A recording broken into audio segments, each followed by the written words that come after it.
es ¿qué le está pasando al mundo?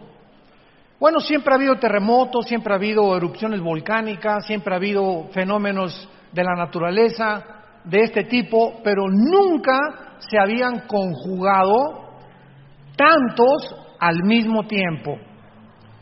Y una de las evidencias más grandes de que el planeta Tierra se encuentra enfermo, parece que ahorita sí nuestro planeta tiene una bronquitis o una neumonía aguda, son los cambios climatológicos.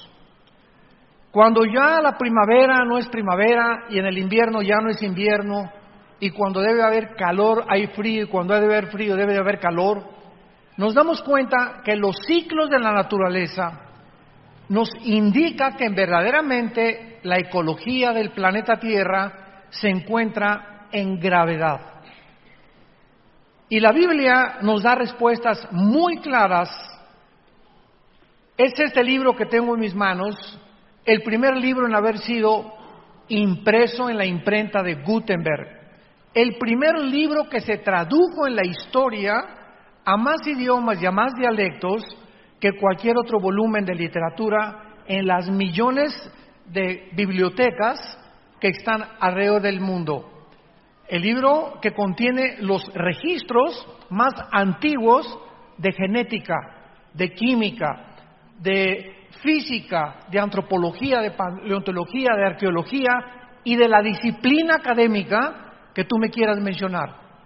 No existen en los libros sagrados ni el Popo, ni el Tripitaka de Buda, ni los Vedas de los persas, el que tú me quieras mencionar, el Corán del Islam, no existe un libro ni siquiera que se atreva a comparar los registros históricos, geográficos, etcétera, etcétera, que contiene la Biblia con cualquier otro libro que tú quieras presentarme. Ni tampoco hay ningún líder religioso, ni Mahoma, ni Buda, ni Mahatma Gandhi, ni Zoroastro, que se pueda comparar con la persona de Jesucristo, el Hijo de Dios, que es el tema de la Biblia, del Génesis al Apocalipsis. Estos 66 libros nos mencionan, y está escondido en muchos de ellos, la persona del Hijo de Dios. La Biblia nos muestra claramente en el Evangelio de Lucas, capítulo 21, que Jesucristo anunció que antes de que Él regresara, el mundo iba a tener estas características, precisamente, no solamente climatológicas, como lo vamos a ver, sino morales también y geopolíticas. La unión actualmente de Rusia con China, con Irán, con Siria y con Turquía no es una coincidencia. Estas 5 naciones que encontramos ahorita unidas, se profetizó hace 2600 años en Ezequiel capítulo 38, que estas naciones, cuando no existían, ¿y cómo podemos determinar qué eran ellas? Por la zona geográfica en la que la Biblia las ubica. Por ejemplo, Rusia ubica la Biblia como el nombre de Magog, porque los magogitas son los que vienen de los godos, de los escitas, y es la región que ocupa exactamente geográficamente las 15 repúblicas en las que se dividió Rusia en 1991. Y así podemos ver nosotros que en Génesis capítulo 10, los hijos de Noé, de ahí descendieron todas las naciones de los jafetitas, toda Europa, que son los anglosajones, de los camitas, todo el continente africano, y de los semitas o de Sem, el continente o todo el área del Asia Menor y del Medio Oriente. Entonces, es impresionante cómo este libro maravilloso nos puede trasladar de cientos de siglos con anticipación y ponernos en el siglo XXI y corroborar nosotros que solamente Dios pudo inspirar y podemos tener un libro como la Biblia que es incomparable. No hay ningún sistema de filosofía, no hay ninguna ideología humana que la Biblia no haga pedazos.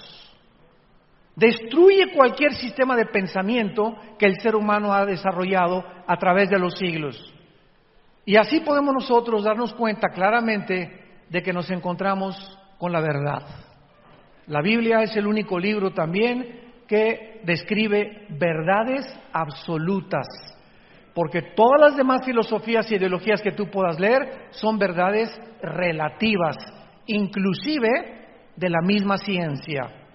Dice en Lucas capítulo 21, versículo 9, Cristo está hablando: cuando oigan de guerras y de sediciones, o sea, de tumultos y de insurrecciones en las naciones, no se alarmen, porque es necesario que estas cosas acontezcan primero, pero el fin no será inmediatamente.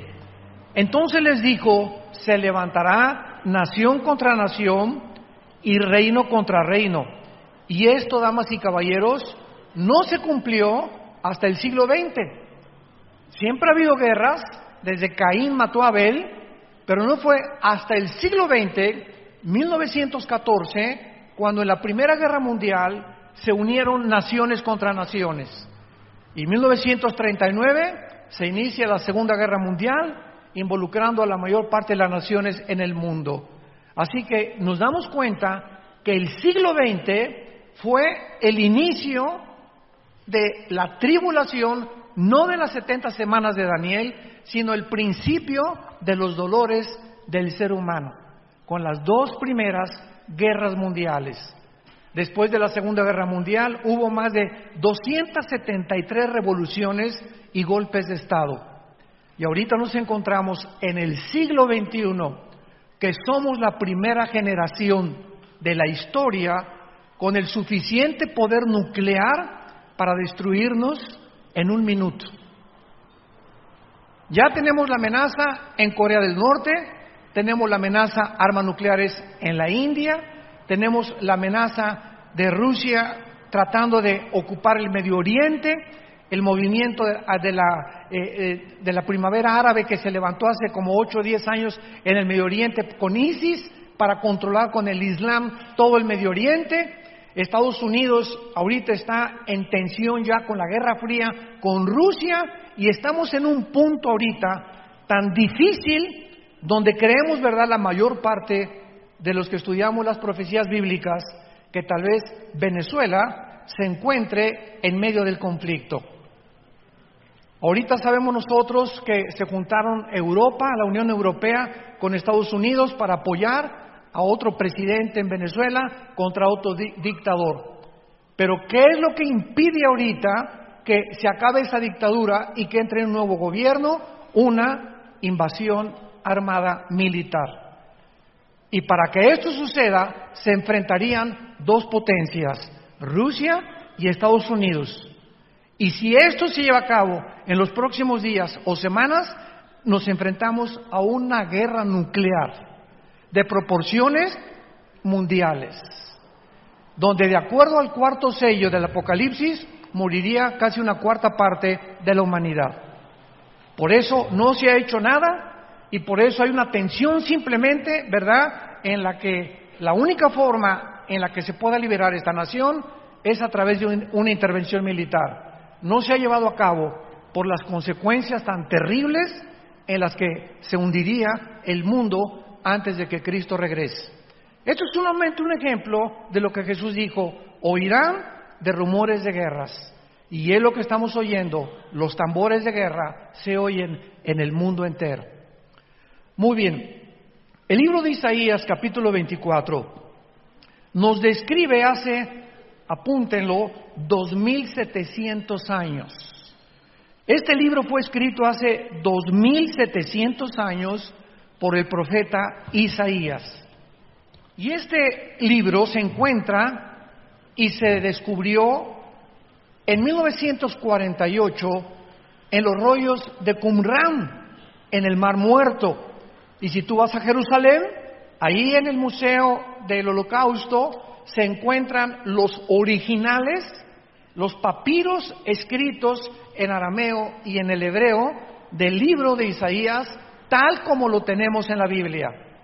Así que cuando hablamos de la Biblia y citamos lugares geográficos si hablamos de ideologías, de sistemas de pensamiento, de nombres de reyes, de nombres de príncipes, de nombres de gobernantes, no estamos especulando ni hablando de Alicia en el País de las Maravillas. Estamos hablando de historia, estamos hablando de geografía, que la arqueología ha corroborado y ha comprobado que las regiones, los lugares, los presidentes, los nombres que están escritos en la Biblia forman parte de la historia. Así que no venimos a cuentos de hadas, venimos con un libro sobrenatural. Veamos lo que el profeta hace 2700 años profetizó, cómo iba a acabar el mundo y las razones por las cuales el mundo, síganme con mucho cuidado, se encuentra en las condiciones en las que se encuentra actualmente. Dice así comienza este capítulo: He aquí Jehová vacía la tierra y la desnuda, trastorna su faz y hace esparcir a sus moradores. Vemos en primer lugar que es Dios mismo el que está a punto de juzgar el mundo. ¿Por qué? Porque somos agentes morales responsables.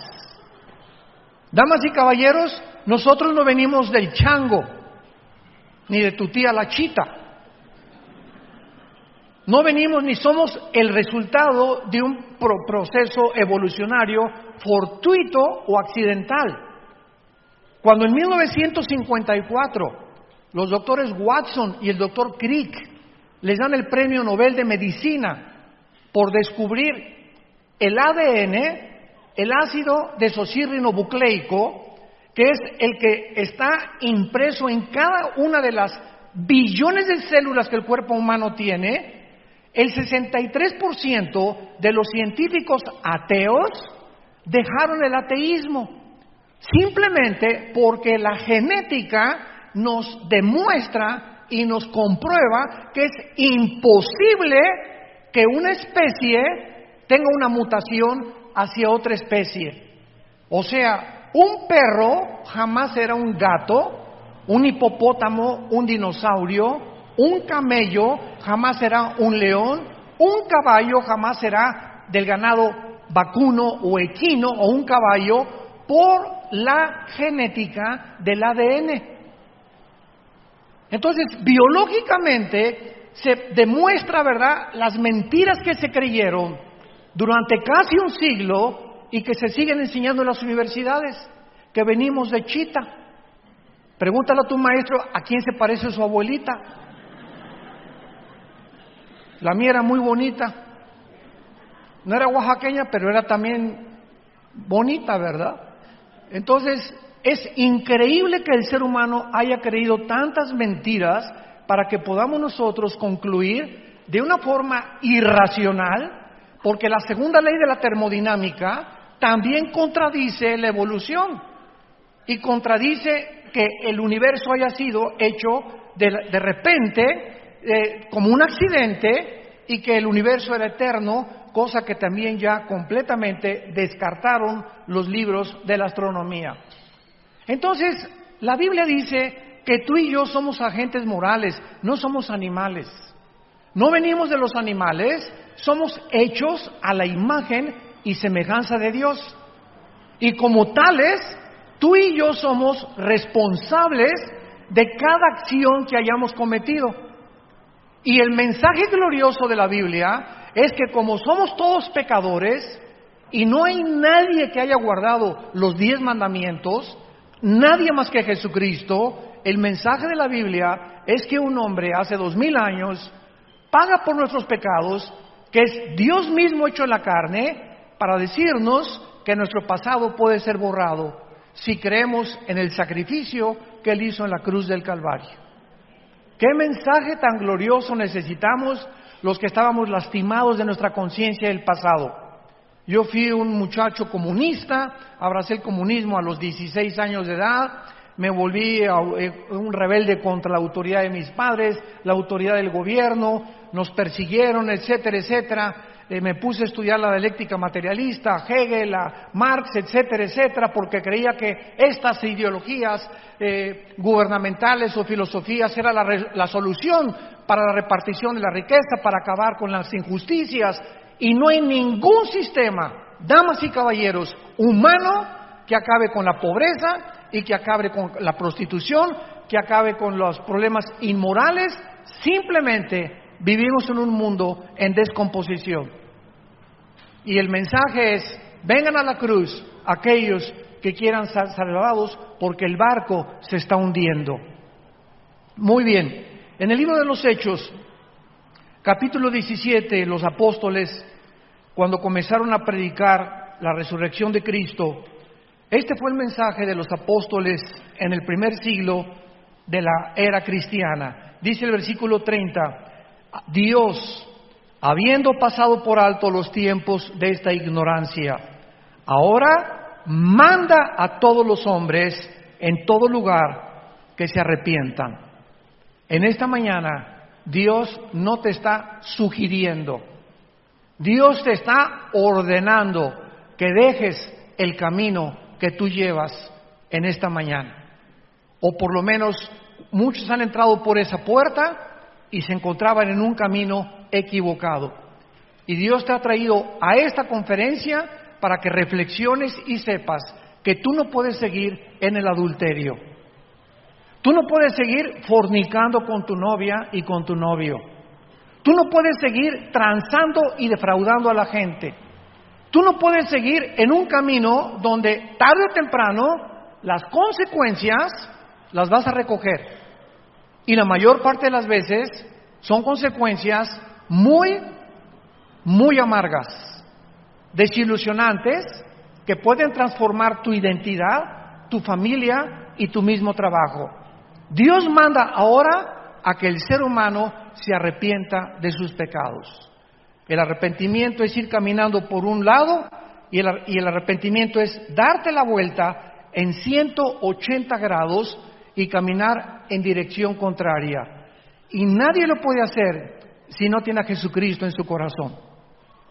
Primero tienes que abrirle tu vida a Jesucristo para que Él te dé el poder de volverte en dirección contraria y te convenza de que realmente hay caminos que parecen derechos, pero su fin es camino de muerte. Esto nos habla claramente, ¿verdad?, de que ahora Dios manda a todo el mundo que se arrepienta, y dice el versículo 31, ¿por qué? Porque Dios ha establecido un día en el cual te juzgará. Dios ha establecido un día en el cual juzgará al mundo con justicia por aquel varón, o sea, por Jesús, a quien designó, dando fe a todos con haberle levantado de los muertos. Regresamos a Isaías 24 y dice el versículo 2, y sucederá como al pueblo, como al sacerdote, como al siervo, como al amo, como a la criada, como al ama, como al que compra, como al que vende, como al que toma prestado, como al que da logro, así al que lo recibe. En segundo lugar, será un juicio universal. Indígenas, políticos, ricos, clase media, clase social, no va a haber distinción de personas, estarán delante de Dios. Y cada ser humano en el día del juicio va a ser juzgado de acuerdo a la luz que haya recibido acerca del conocimiento de Dios. Muchas veces me han preguntado, oiga, ¿y qué pasará con aquellos que nunca oyeron de Cristo? Es una muy buena pregunta. ¿Y qué pasará, por ejemplo, con los budistas que nunca hablaron de Cristo ni tuvieron la Biblia? Muy buena pregunta. Y los musulmanes que también nunca han oído hablar de Cristo, y los indígenas, los aztecas, tlaxcaltecas, chichimecas, mixtecos, que nunca oyeron hablar de Cristo ni de la Biblia, ¿cómo los va a juzgar Dios? La Biblia tiene la respuesta en Romanos 2, del 12 en adelante. Y ahí el apóstol Pablo explica en Romanos 2, del 12 en adelante, que las personas que han muerto sin el conocimiento de la Biblia, para que tú lo sepas y no te andes preocupando qué les va a pasar a los demás, los que han muerto sin el conocimiento de Cristo y sin el conocimiento de la Biblia, Dios los va a juzgar por su conciencia. El día que Cristo juzgará los secretos de los hombres. Entonces no nos preocupemos por la gente que no ha oído hablar de Cristo. Ni, por ejemplo, mi padre, nosotros éramos sumamente católicos.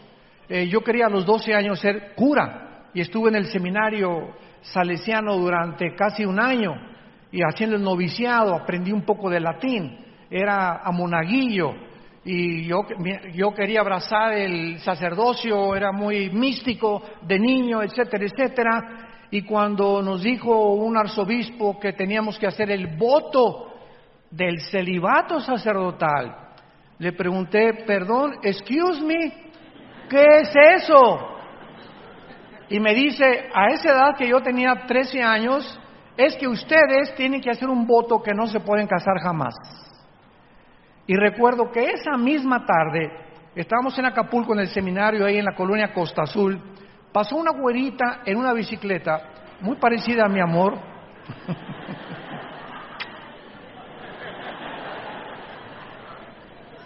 Y soñé con esa güerita.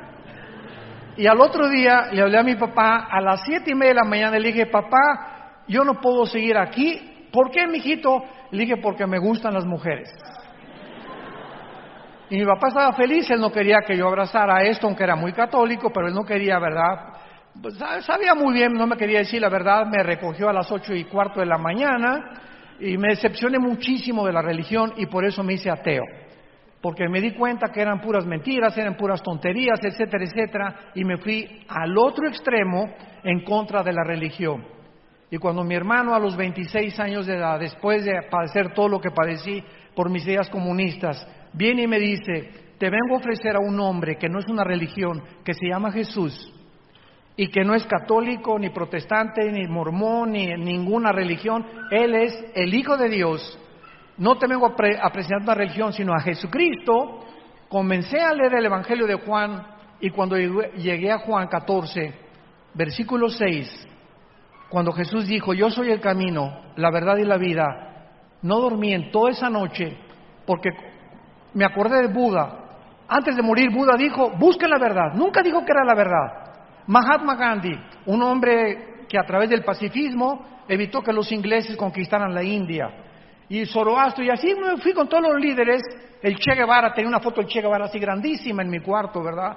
Me di cuenta el pobre hombre cómo murió en Bolivia, cómo fracasó la extensión del comunismo cubano en Sudamérica, cuando él con 4, 5, 6 hombres se encaminó para allá. Yo estaba a punto de irme a entrenar ya en las guerrillas urbanas, y todas estas cosas, cuando oí de Jesucristo, caí de rodillas y le pedí que entrara a mi corazón.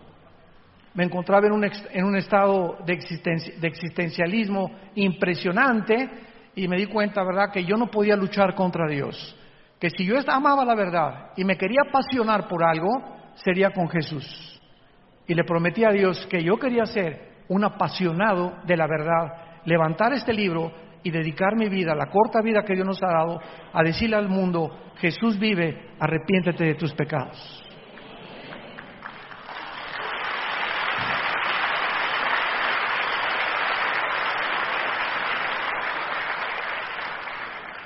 El versículo 4 de Isaías 24 continúa diciendo, se destruyó, cayó la tierra.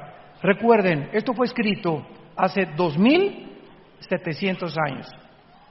Se destruyó, cayó la tierra. Enfermó, cayó el mundo. Enfermaron los altos pueblos de la tierra. Y la tierra se contaminó bajo sus moradores. Porque vean las 3 razones del juicio de Dios contra este mundo. Número 1, traspasaron las leyes. 2, falsearon el derecho. Y 3, quebrantaron el pacto sempiterno. Por esta causa, la maldición consumió la tierra y sus moradores fueron asolados. Número 1, Dios, asumiendo que Él existe, es lógico que haya puesto leyes en el universo. Anoche platicaba con una persona aquí en la iglesia, y al salir de la iglesia anoche, vimos la luna, la vieron muchos ustedes, la luna entera, Y siempre nos maravillamos de ver cómo un cuerpo como la luna celeste parezca flotar en el espacio sin que nada lo sostenga. Cuando Isaac Newton y Galileo Galilei antes comenzaron a descubrir las leyes de que no era el Sol que giraba alrededor de la Tierra, sino la Tierra alrededor del Sol, comenzaron a descubrir Isaac Newton, Blaise Pascal, han sido los científicos más grandes de los siglos pasados. Ellos eran cristianos.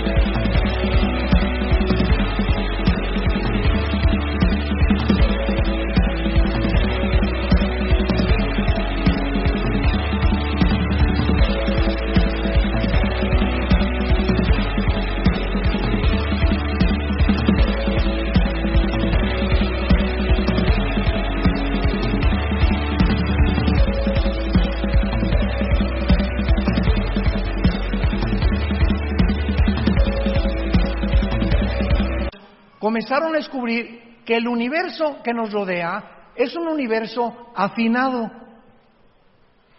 Para que me entiendan, un motor de un coche, una bujía que tenga mal, el cablecito de la batería que no esté conectado adecuadamente, impide que tu carro se eche a andar. Un motor es un diseño mecánico de la ingeniería mecánica automotriz en el que todas sus partes tienen que trabajar en conjunto. Es la bomba de la gasolina con las bujías, con la batería, etcétera, etcétera. Y basta una de esas piezas que no funcione para que el motor deje de funcionar. Nuestro universo es como un motor impresionante donde las leyes de la gravitación, las leyes termonucleares, la primera y la segunda ley de la termodinámica, las leyes del electromagnetismo funcionan. Y porque funcionan, existe la ciencia. ¿Por qué existe la ciencia? Porque la ciencia se basa en la observación de los fenómenos. Y un científico tiene que ver, observar, tiene que tomar nota y tiene que comprobar después de que eso es constante para que sea científico. Y si no se puede corroborar ni observar, nada puede llamarse científico. Por eso la teoría de la evolución es teoría, porque no se ha observado en más de un siglo que Carlos Darwin la postuló en su libro El origen de las especies, que hay una mutación entre una especie y otra especie. Le llaman el eslabón perdido. Hay la macroevolución, pero no la microevolución. Entonces, un perro puede nacer sin cola o puede ser chihuahueño, grandanés, pastor alemán, etcétera, etcétera, pero son caninos. Los caballos son ponis, son percherones, caballos árabes, cuarto de milla, pero son equinos. Hay vacas y hay toros cebú, toros de lidia, etcétera, pero pertenecen al ganado vacuno. Son especies que se reproducen y tienen cambios entre ellos, chiquitos, grandes, pero pertenecen a esa especie. Pero no se ha corroborado la mutación de una especie a otra especie. Señores maestros de la universidad que nos acompañan. Y esta es la razón por la cual es una teoría que es irracional contra las leyes de la biología y de la física de los últimos descubrimientos. Entonces vemos claramente, ¿verdad?, que Dios puso leyes morales. Y dice la Biblia, en primer lugar, falsearon, traspasaron las leyes. Dios ha puesto una frontera o una barrera moral porque somos agentes morales. Y así como hay leyes cósmicas, la Biblia nos da las leyes de ética, de conducta y de moral de Dios. Y cuando tú traspasas esas leyes que Dios ha puesto para que no nos crucemos al otro lado. ¿Cómo se llama? Cuando te pasas en la calle la luz roja. Se llama transgresión. Has transgredido las leyes de tránsito de la ciudad de Oaxaca. Y si te veo en la policía, te dan un ticket inmediatamente, porque estás yendo más allá de lo que las leyes te permiten no ir. Entonces Dios ha puesto leyes morales, y una de las leyes es precisamente el matrimonio. Y Dios dice, cuando tú te cases, no traspases las leyes. El sexo se usa nada más dentro del matrimonio. No le hagas caso al sexólogo, ni a la doctora Corazón, ni al psiquiatra, ni al psicólogo que no son cristianos, porque la única autoridad sobre el sexo, cómo debe ser usado, es Dios. Él es el que nos los dio como un derecho, como un regalo maravilloso, precioso, lindo, etcétera, etcétera, dentro del matrimonio. Y cuando traspasamos las leyes y comenzamos a usarlo fuera de las formas en las que Dios lo estableció, nos volvemos culpables delante de Dios. La Biblia le llama el pecado de la fornicación. Y dentro de la fornicación es sexo antes de casarte, bestialismo, sexo con animales, dentro del matrimonio, adulterio con una persona que no es tu esposo o tu esposa.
Hombre con hombre, mujer con mujer, y hay una depravación actualmente en el mundo donde Dios dice ya, estoy hasta acá, basta. Si la humanidad sigue como está ahorita, se van ellos mismos a autodestruir. Hemos falseado el derecho, pero además de ese derecho, hay derechos civiles. Señores abogados que nos visitan, antes de Atenas y antes de Roma, les quiero comunicar, si no lo sabían, que los atenienses y los romanos no inventaron el derecho. Las leyes y los principios del derecho y de las leyes para gobernarnos civilmente vienen de este libro de la Biblia. Escuchen, por ejemplo, en el libro de Deuteronomio, en el Antiguo Testamento, capítulo 1, lo que Dios le dijo a Moisés, cómo gobernar, y que lo escuchen ahorita los agentes del Ministerio Público, los senadores que nos están escuchando, los gobernantes, los presidentes, los diputados, los presidentes municipales y todos aquellos hombres y mujeres que se encuentran ejerciendo el derecho civil a favor de los pueblos. Miren lo que la Biblia dice, Deuteronomio capítulo 1, versículo 16 en adelante. Dios le dice a Moisés, número 1, no hagan distinción de personas en el juicio. Así al pequeño como al grande van a huir. No tengan temor de ninguno, porque el juicio es de Dios. Y la causa que os fuere difícil, la traerán a mí y yo la oiré. Desde entonces, desde este libro, el símbolo de la abogacía es una mujer con los ojos vendados. Todos ustedes que son abogados lo saben, con una espada y con una balanza. ¿Qué representa esta mujer? Representa en primer lugar que los que van a ejercer el juicio se venden los ojos y no vean si es rico o si es pobre al que se le está juzgando. Porque si tú juzgas porque la persona tiene dinero y la persona no tiene dinero, has violado y has falseado el derecho. Y eso Dios lo castiga severamente. Número 2, la espada representa la justicia. La justicia tiene que ser ejercida y tiene que ser llevada por el Estado de derecho, porque si no hay justicia en un pueblo, no puede un pueblo ser gobernado. Cuando hay personas que bloquean las carreteras o las autopistas y el gobierno no hace nada, ese gobierno ya no está gobernando, afectando a terceras personas. El gobierno tiene que usar, desgraciadamente, el uso de la fuerza y de la violencia para ejercer el Estado de Derecho cuando es necesario. Y en un caso así, se manda a granaderos, o se manda gases lacrimógenos, o se manda a militares, pero nadie puede atreverse a bloquear los caminos federales sin que nadie del gobierno los interrumpa. Cuando hay manifestaciones y se les permite tener manifestaciones y bloquear las calles a las personas, el gobierno ha dejado de gobernar. Porque para eso es el Estado de Derecho. El gobierno tiene que garantizarnos a todos los ciudadanos en todas las naciones del mundo nuestra libertad, nuestra seguridad y el Estado de Derecho. De ahí viene lo que se deriva, que se fundó en 1949 como los derechos humanos. La Biblia dice, falsearon el derecho. Hemos llegado a un punto donde la corrupción de los gobiernos no tiene nombre en el mundo entero. Ya no se juzga con justicia, ya no se juzga con derecho. La corrupción es como un microbio, como una ladilla, ¿verdad? Que comienza a crecer, a carcomer, hasta que descompone el carácter de los seres humanos. Y claro que nosotros como pueblo llegamos a un punto, ¿verdad?, donde decimos, basta, queremos justicia, queremos equidad, queremos libertad. En segundo lugar, dice la Biblia que no solamente se han traspasado las leyes y falseado el derecho, y el más grave mandamiento por el cual Dios va a juzgar a la humanidad, lo dice el versículo 5, quebrantamos el pacto sempiterno. Damas y caballeros, ¿saben ustedes cuál es, santos de Dios, el pacto sempiterno? El pacto sempiterno, o sea,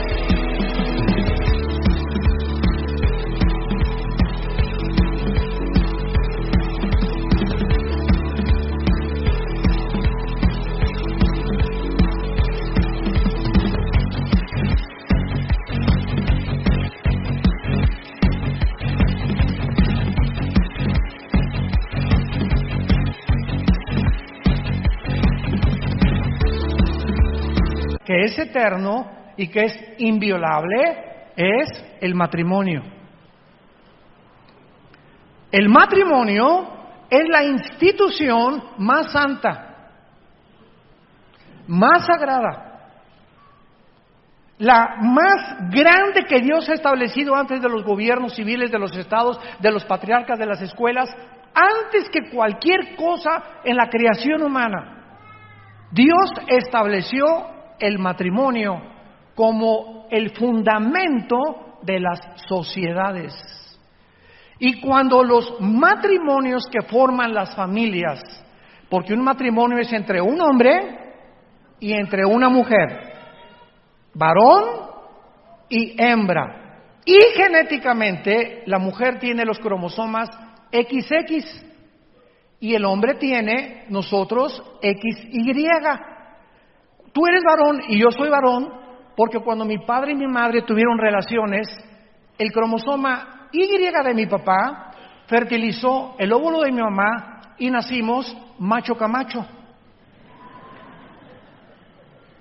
Tú eres mujer porque llevas 2 cromosomas que los hombres no llevamos.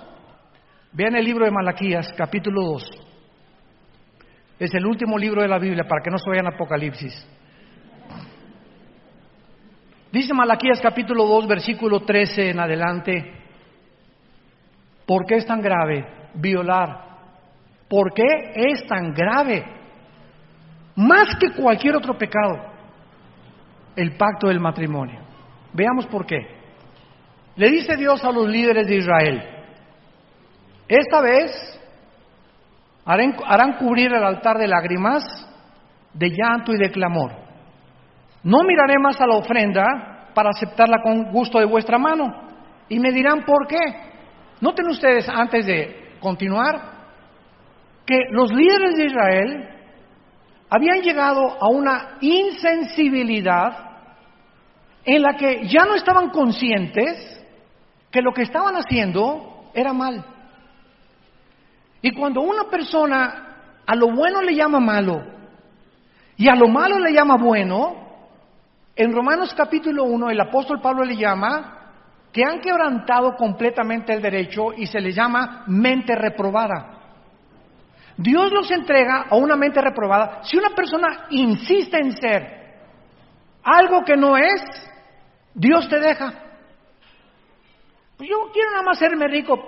Ok, no me hagas caso y entonces vete por el dinero. Y el día que tengas tú el dinero que es por el cual estás viviendo, te vas a enfrentar con la maldición que se te va a convertir en maldición el dinero que tú querías tener. Pues yo quiero tener otras amantes porque tengo dinero. Ok, Dios nos da la libertad, tenemos el libre albedrío. Pero en ese momento, cuando tú insistes o cuando un ser humano insiste en decirle a Dios: déjame vivir solo, yo soy Dios, yo hago mis mandamientos, yo puedo decidir entre qué es bueno y qué es malo. Dios te dice: te dejo. Y es el peor juicio de Dios cuando Dios nos abandona y nos permite hacer cosas que ni los animales pueden hacer. Y estos líderes de Israel llegaron a ese punto, pero querían ir a la iglesia, querían ser religiosos, y Dios les dice: van a llorar, y le dicen: ¿pero por qué? Ya no sabían entre el bien y entre el mal, ¿por qué? Y Dios les dice: ¿por qué? Porque Jehová ha testiguado entre ti y la mujer de tu juventud, contra la cual has sido desleal, siendo ella tu compañera y la mujer de tu pacto. ¿Por qué? Porque ustedes le han sido desleales a su esposo, a la madre de tus hijos, a la mujer que yo te di como compañera para formar una familia. Y la familia, dice Dios, es el tesoro más grande que yo le puedo dar a un ser humano. Porque bendición de Jehová, Salmo 127, son nuestros hijos. Y ahorita muchos de ustedes pueden tener a sus hijos en drogas o en borrachera, lo que sea. Si tú eres cristiano, persevera y sé paciente. Nuestros hijos son benditos porque están sellados con la sangre del Hijo de Dios. Nadie nos los podrá quitar. Nadie.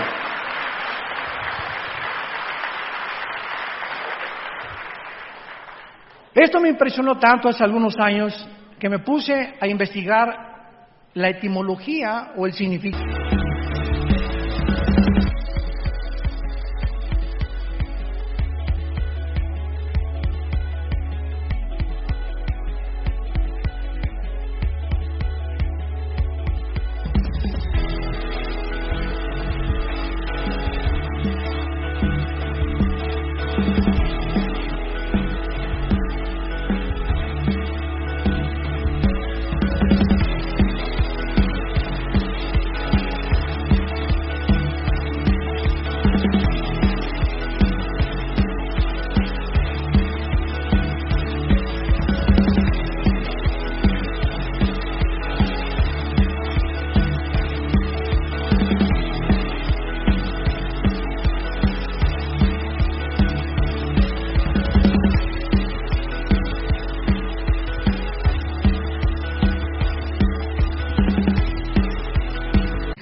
De la palabra que se usa aquí, desleal, que es la palabra o el adjetivo que usa Dios contra los hebreos. Y a los que les interese la palabra hebrea, bagad, con B de bueno, Bag, H-A y D de David al final, bagad. Escuchen lo que significa en el hebreo ser desleal. Actuar encubiertamente, ser hipócrita, fraudulentamente, secretamente, tapar algo, engañar a tu pareja. Es cuando tú volteas a tu esposa y le dices, te amo. Y tú sabes que, mira, aquí está tu te amo. Los cuernos los traes ahí escondidos atrás. Estás actuando deslealmente, hipócritamente, porque tienes un amante. Porque tienes un amante hombre o una amante mujer. Y eso Dios lo ve. Delante de Jehová están los caminos del hombre. Proverbios capítulo 6. Y Él te hará pagar todas tus veredas. Tus pecados, dice la Biblia, te alcanzarán tarde o temprano. Y el problema es que estos pecados siempre nos alcanzan en el área de la psique, de la mente.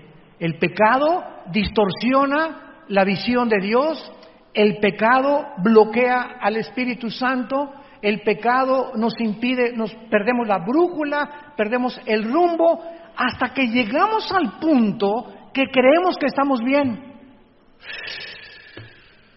Y ese es el último punto donde lo que tú haces crees que está bien. Una canita al aire, dicen muchos. Ay, pues todo el mundo lo hace. Te comienzas a desensibilizar y actuar de una manera completamente irracional. Y siempre sabemos que cuando confesamos nuestros pecados, Dios es fiel y justo para perdonarnos y limpiarnos de toda maldad, porque la sangre de Cristo nos limpia de todos nuestros pecados. Y finalmente, vean ustedes la terminación de este capítulo tan tremendo, en que va a acabar el mundo, porque hace algunos años le pregunté yo a Dios, ¿a dónde tiene que llegar el mundo para que sea el colmo como Sodoma y Gomorra? Sodoma y Gomorra y las ciudades vecinas, Génesis capítulo 19, llegaron a un punto donde dice que desde los más pequeños hasta los de la tercera edad practicaban la homosexualidad. Y esto Dios tenía que destruirlo para la preservación y la continuidad de las sociedades. Es el principio de un jitomate podrido con 99 jitomates podridos, que tienes que sacarlo podrido para que los demás puedan comerse o ser comestibles. Entonces, cuando Dios ve que en una sociedad hay demasiada infección, es un acto de misericordia que Dios haya destruido a Sodoma y Gomorra con fuego y con azufre. Entonces yo le pregunté a Dios, ¿será que el mundo tiene que llegar otra vez a este punto de ebullición donde, como en un hoy express, estamos ya a punto de reventar las sociedades del mundo y el basurero en que estamos viviendo? Y dice finalmente la Biblia en el versículo 19 del capítulo 24 de Isaías, será quebrantada la tierra, enteramente desmenuzada, será conmovida, temblará como un ebrio la tierra, removida como una choza, se agravará sobre ella su pecado y caerá, y nunca más se levantará. En aquel día Dios castigará al ejército de los cielos en lo alto y a los reyes de la tierra sobre la tierra. Serán amontonados como se amontonan los encarcelados, y en prisión quedarán encerrados y serán castigados después de muchos días. La luna se avergonzará y el sol se confundirá, cuando Jehová de los ejércitos reine en el monte de Sión y en Jerusalén, y delante de sus ancianos sea glorioso. Like you in our life, a single day is nothing without you. I know that my sunshine is always be with me.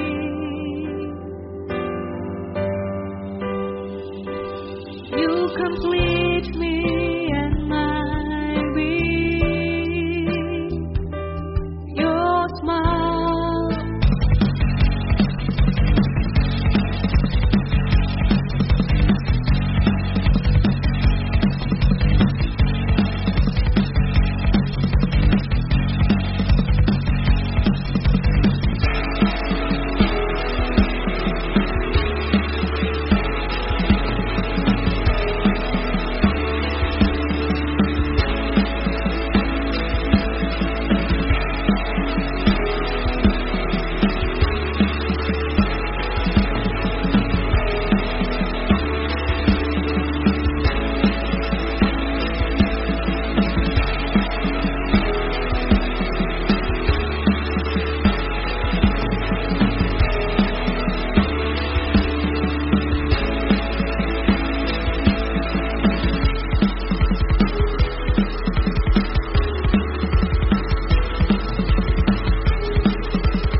Todos nosotros que hemos sido cambiados por el poder de Dios mediante la cruz, estamos esperando nuevos cielos y nueva tierra.